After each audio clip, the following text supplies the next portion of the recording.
8 on the dot. I gotta tell you a lot, but I can't find the words here.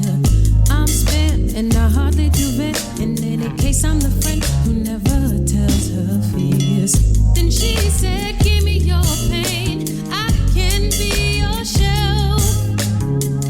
Then she said, tell me all the things that make you feel this hell. And I said, please, I need someone, 'cause I get scared of my please, I need someone, 'cause I can't get away from myself.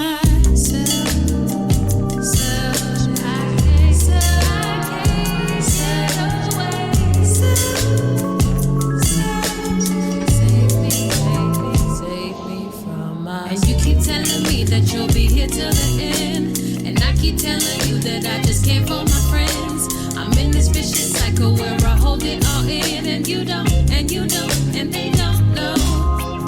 I can't get away with all my fears and my pain. I just keep away.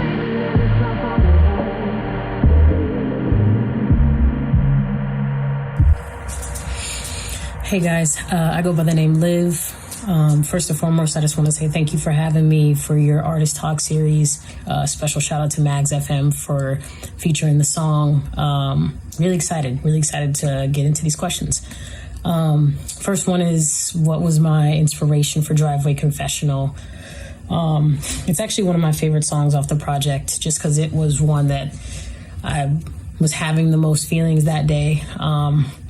And essentially, I'm considered what's kind of, I don't know, I consider myself like one of the strong friends, where I try to help a lot of people, but I don't reach out enough and say when I'm feeling upset or sad. And I kind of likened it to just holding a lot of stuff in. And for me, I always remember the times where I can vent the most always end up being whether I'm on the phone with someone or someone's in my car, and we just park somewhere. And it's usually at night, and somehow we end up sitting in the car for 2 hours just having a really deep conversation. And that's usually where I kind of talk a lot about what I'm feeling. And that song is essentially that. Like it's me sort of just lamenting about what I'm feeling on the inside, and just that struggle with being able to ask for help, being able to tell people, tell your friends, your family, how you're feeling. Just because, I mean, pride, fear, stubbornness, all the things.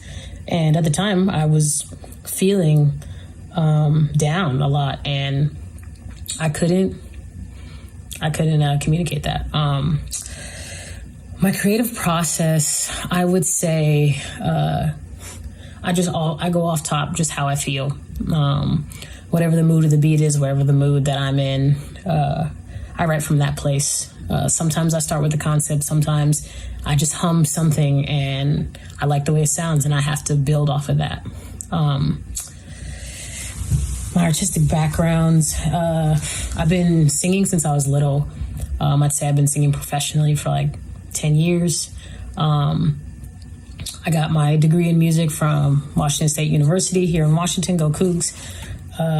And from then on, I was like, I really wanted to lean into the arts and music, and have spent most of my time up until recently really making sure during the day I'm working with youth and helping in regards to the arts. And then after that, I'm usually being an artist. But now I've just stepped into being a full-time artist.